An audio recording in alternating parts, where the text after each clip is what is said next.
La ministre d'État de la Justice et garde de Sceaux, Rose Mutombo, a présidé la réunion du groupe thématique Justice et droits humains pour la validation du plan d'action actualisé au mois d'octobre 2022 en prenant en compte la vision du président de la République et les engagements contenus dans le plan d'action du programme du gouvernement. Selon l'ambassadeur de l'Union européenne en RDC, Jean-Marc Chataignier, sur base de la politique nationale de la réforme de la justice et dans son premier plan d'action triennal, que l'occasion leur a été donnée de mener à bien durant ce premier cycle et valider le second plan prioritaire pour la période 2021-2023.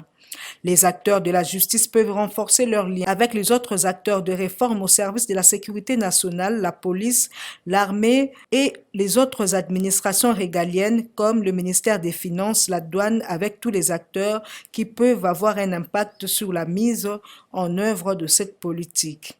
L'Union européenne s'est engagée auprès des autorités congolaises à accompagner la réforme du secteur de la sécurité et de la justice en particulier depuis de nombreuses années.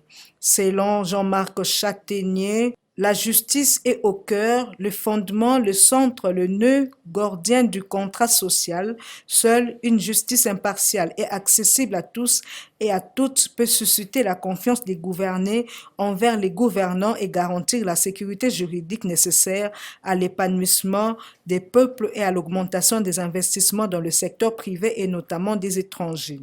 Il nous faut faire cesser le cycle de l'engorgement des prisons qui a des conséquences désastreuses pour les hommes, les femmes et les familles, a martelé Jean-Marc Chataignier.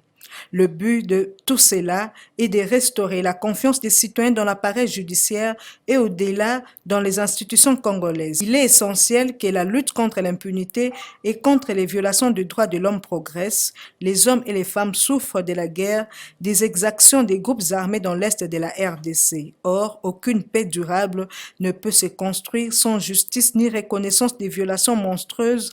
Parfois, ce sont des crimes contre les droits de l'homme et les crimes